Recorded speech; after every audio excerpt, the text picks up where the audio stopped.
You love your Eagles. You love your beer. How about if you can get them together?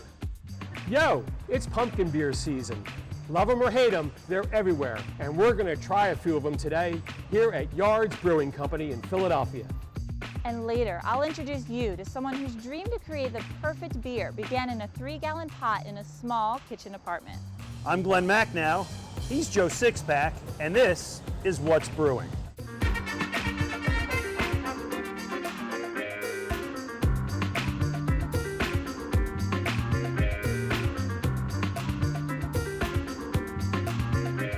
What's Brewing? Brought to you in part by Monco Makers, powered by the Valley Forge Tourism Board. Download the app. Partial funding provided through a grant from the Pennsylvania Malt and Beverage Industry Board.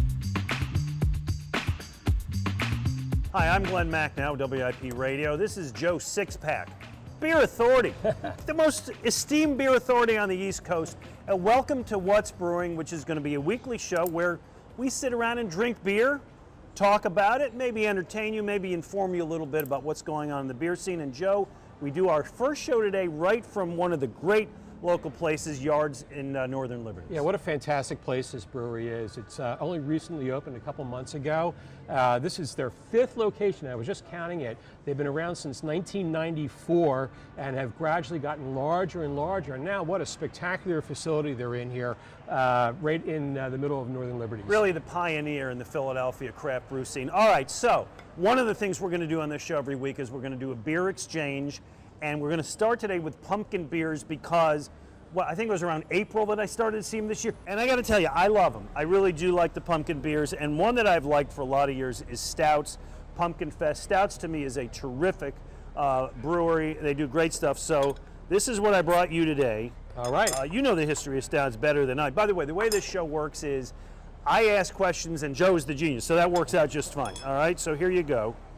I'm looking forward to this beer. The funny thing about this is that pumpkin beers are a fall beer that sort of have replaced in the American brewing scene. They've replaced the Oktoberfest beers. Yeah. And really, Stouts is a German brewery that got its fame for brewing on an Oktoberfest beer. But here they are making this nice Oktoberfest, or rather, pumpkin beer. Oh, that's really nice. What I like about these beers, first of all, I love the color orange. I love the autumn. I love the fall. I love everything that kind of connotes. But I also love all the spices you get in these things, cinnamon and clove and allspice and all that good stuff. This one's not really over the top. It's very smooth, actually. It's got a beautiful finish. You could drink more than one of these, I think. So I brought you something a little bit out on the edge, and it really reminded me of you, Glenn. This is Brains from that's me. Springhouse. It's pumpkin ale for zombies. Oh, thank you. Let's see how this baby is. Let's give that a go. Comes in a can, Springhouse out in Lancaster. About the same color there. And see how this baby... I know it's silly, but I really just like even the looks of these things. I love the color of the pumpkins. I love the smell. I get nutmeg out of this one. Oh, yeah, that's a lot of pumpkin. Yeah, this one's got a lot of pumpkin. And one of the things that I found out, you'd know about this, is when you have a pumpkin beer, a pumpkin ale, you're not getting fresh pumpkin because the pumpkin harvest is in October, November. So you're usually getting last year's pumpkin, which I think they'd probably take care of. There's actually some debate about whether it's actually really pumpkin or not. It might be squash of some sort Is that that they're right? putting in there. Well, I'm gonna trust this as pumpkin. And if you think about it, you're really not tasting the pumpkin anyway. The pumpkin is, adds a little bit of fermentable sugar to the beer, but really what you're tasting is all the spice, the pumpkin pie spices. All right, so it's not just pumpkin beer. You get the pumpkin latte, right?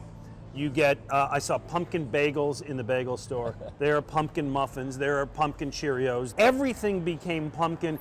How is it, Joe Sixpack, that pumpkin became the spice that swallowed the world. You know, it made us all zombies. Where's that can? There it is. I have no idea really how that took off. Honestly, it just seemed to have grown. I think it actually did start with pumpkin beer. I mean, pumpkin beer came out of nowhere maybe almost 20 years ago, and it reached its height of popularity maybe about 5 years ago or so. You see them everywhere, but about 5 years ago. Not flagging? No, not flagging, but I don't think that breweries are selling quite as many of them as they used to. Well, there is, among a lot of people, like a backlash. Absolutely. I mean, you hear it with the, especially with Starbucks, with their pumpkin latte. I know more people just, it's like the boogeyman. They hate that beer or that coffee.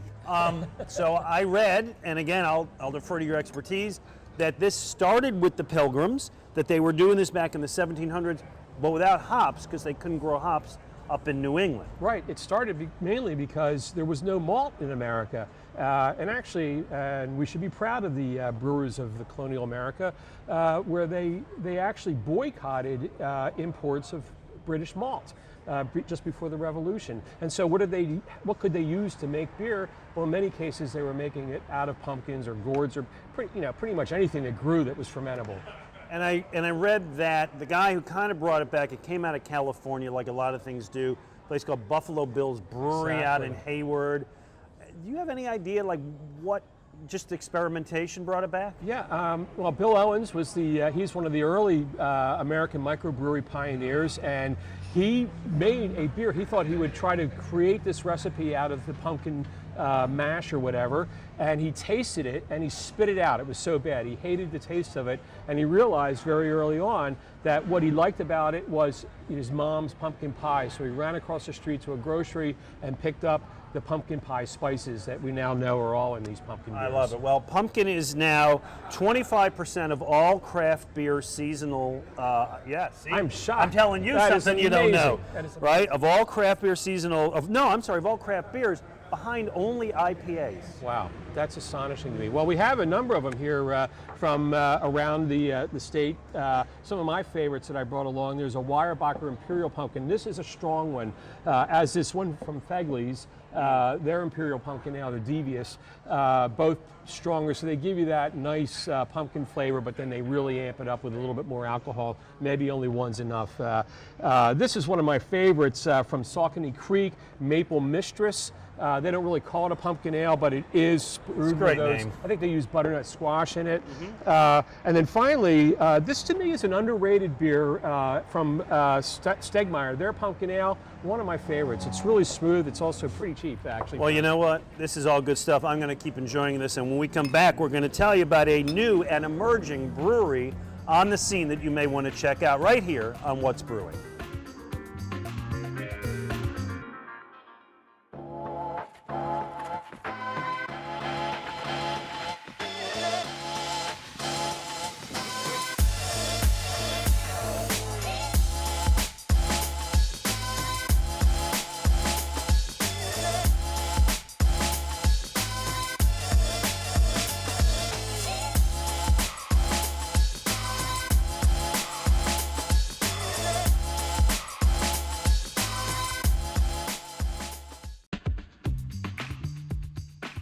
Welcome back to What's Brewing with Joe Sixpack. I'm Glenn Mack. Now, one of the things we're going to do on this show every week is take you to new and exciting places, and Pennsylvania is exploding with them. So let's go to Sierra Guenst with a report on a new, fun place. Thanks for the beer, Glenn. I love anything pumpkin. It's so cozy, just like this crisp autumn weather that we're having, which makes it perfect time to grab some friends and head to Levante, an upcoming Pennsylvania brewery that you do not want to miss out on.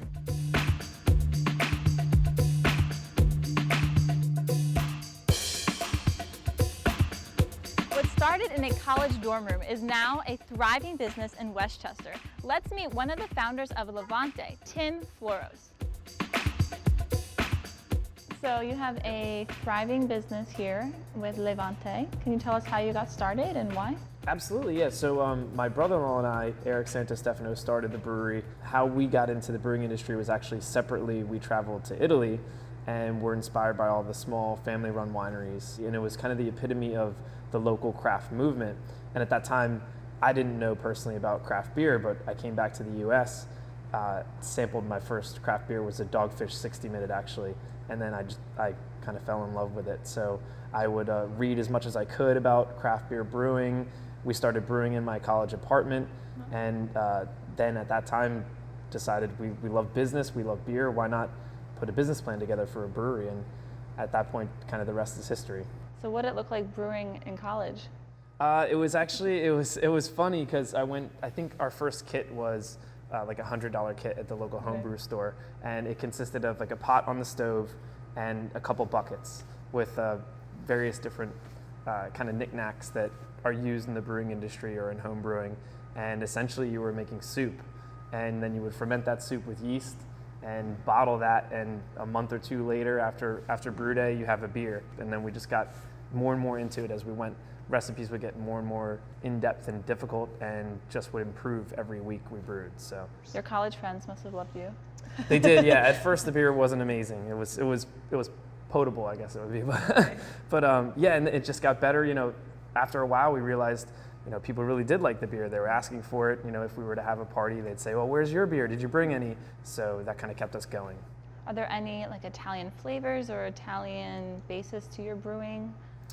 Yeah, actually, so we have an artisanal program here where we brew and age a lot of beers in oak casks or in barrels, and a lot of that comes from the wine industry and kind of our inspiration from the old country or Italy.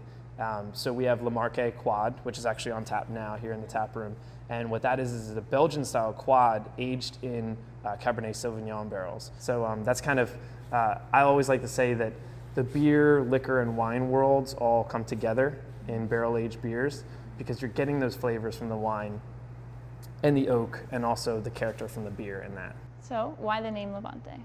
Actually, so knowing that we were inspired by Italy and the kind of wine culture there, we wanted an Italian term that meant something to us. And if you look, we have a mural in the tap room that it says "Elevate your craft," which is kind of our motto. And Levante means to elevate or to rise in Italian. And what we meant by that was we were always trying to get better at what we did, whether it was a new recipe, whether it was building a business and operating a brewery, or whether it was helping the community. We often say elevate your community because we like to be involved in a lot of nonprofit and charitable organizations that help out locally. So to us, it was kind of like a mantra, if you will, or something that meant more than just brewing beer. And Levante encompasses that all in one word. And it seems to have worked for you. You guys have grown a lot in just 2 years. Yes, definitely. I mean, the growth has been amazing. We started, I think it was January, February of 2015. We service about 150 to 200 bars and restaurants in the area, from here to Philadelphia and the surrounding area, who purchase our beer and have it on tap there. So it's exciting. I mean, the local community has really supported us and showed us they like our product. Time flies. I mean, we love what we do so much that we feel like we're not at work, and it feels like yesterday we were in here serving beer in 5-ounce cups on a picnic table. So all the hard work that goes into it is really worth it. That's our look at Levante here in Westchester. For What's Brewing, I'm Sierra Guenst.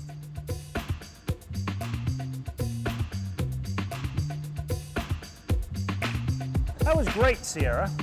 Really, Levante is one of the fine new breweries, and I've been out there a few times in Westchester, but here's a nice thing is that they are now sending their beer out through the region, so you can find it in local bars in the Philadelphia area. All right, there's a lot more going on locally. There is. A little while ago, I was estimating that there would be about a new brewery opening every month in Pennsylvania. It's now about one brewery every week, and the region is just going crazy. One of the new ones, Workhorse, out in King of Prussia, just opened up. It's a big facility. It's one of the new, larger variety beer breweries out there, and big things are expected from them. There's a new place out on the main line, Stolen Sun. That is also brewing, in addition to brewing beer, is also making coffee, which is kind of a cool thing. What's brewing? Everything. Absolutely. And of course, Iron Hill, which is a lot of places around the area, just opened, I think it's its 14th location in Center City. Got another one coming in Hershey pretty soon. And, oh geez, Glenn, there's just so many of them coming. And you know what? I wish them all success. Yeah. Coming up, we're going to tell you how you can mix your football and your beer. Probably not the first time, but this is going to be fun right here on What's Brewing.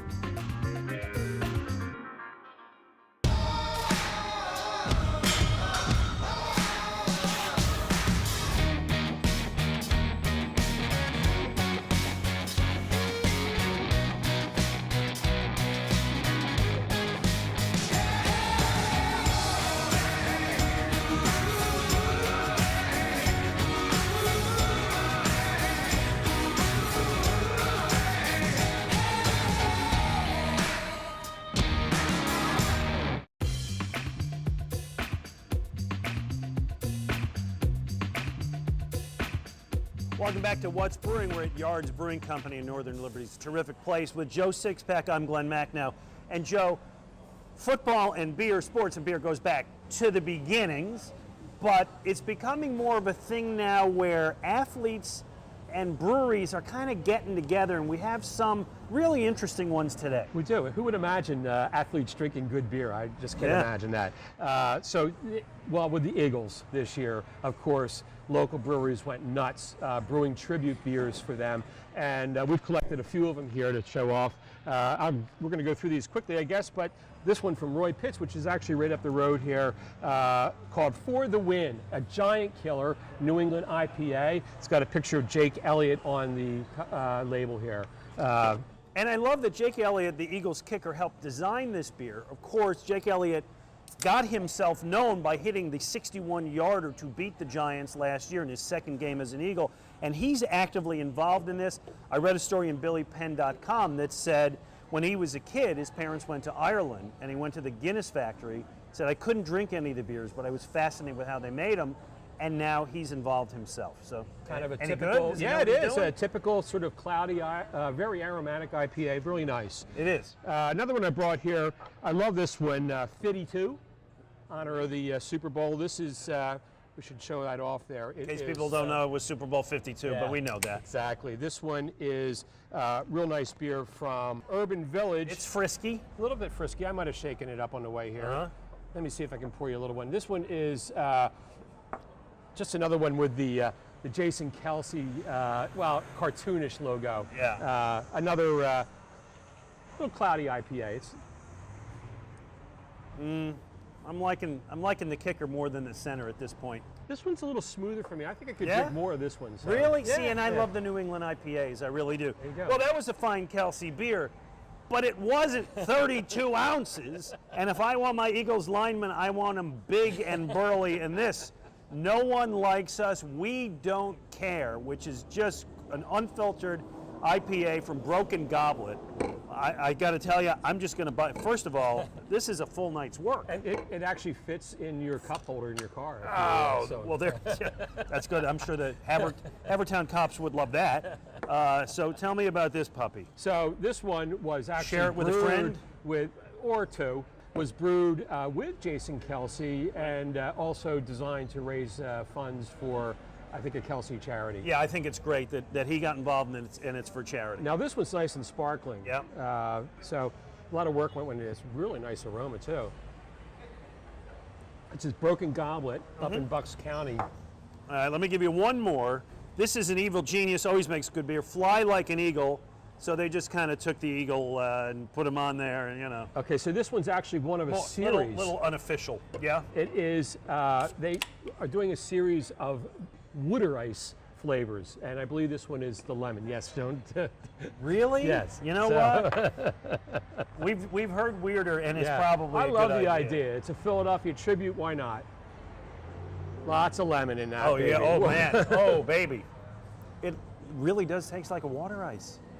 It really tastes like water ice. Like you melted the water ice and then dripped it into a beer. Exactly. If that's something that appeals to you, you'll enjoy this. Not everybody's cup of tea. All right, so I'm involved with Conshohocken Brewing Company. We've done a couple of these, not with the Eagles, but we've done a few.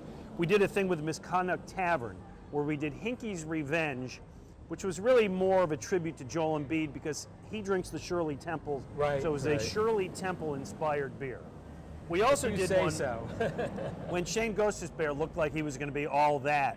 We made the Ghost Bear, which was a very simple golden ale, and I got to tell you, it was a huge seller for us. Maybe for the quality of the beer, maybe for the quality of the can, maybe for the player. Actually, I think you're underselling it a little bit. It was a very fine beer. I liked it. Very nice. So I don't undersell. Yeah. And there have been others. I found beers named after Peyton Manning, after Tony Gwynn, after LeBron James. There has been for years, or there used to be, in Iron City out in the west part of the state, Steelers beer. Yeah, when I went to college in central Pennsylvania in the 70s, people collected those with the whole team picture on it. Also, the Duquesne Beer Company out of Latrobe in 2015 did a tribute to Joe Paterno, Paterno Legacy beer. They sold 1 million cans in a week. Oh, my word. There's a lot of Penn State politics fans involved in that one. Yeah, well, there was. This was kind of when things were very heated. Exactly. There was some pushback on that beer, but I think it was very popular. I don't know that they're still making that beer. I think it's off the shelves now. But it was a good idea, and it did raise some money. All right. Coming up, we are going to talk to the founder and president of this here place, Tom Keogh of Yards Brewing, right here on What's Brewing.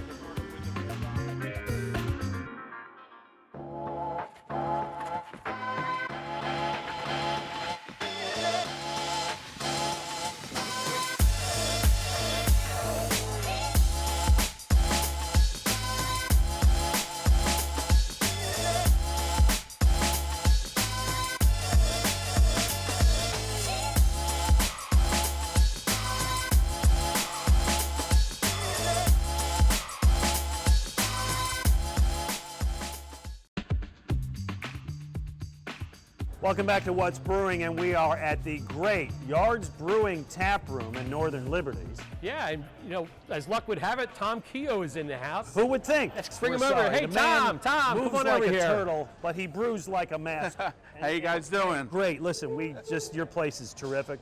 We're Awesome. having a great time. You opened this last year? Last year, week before Thanksgiving. It's doing all right, as I can see from a midday crowd here. Absolutely. So Tom, you're the president and founder of Yards Brewing. Yes. We've known each other for a long time.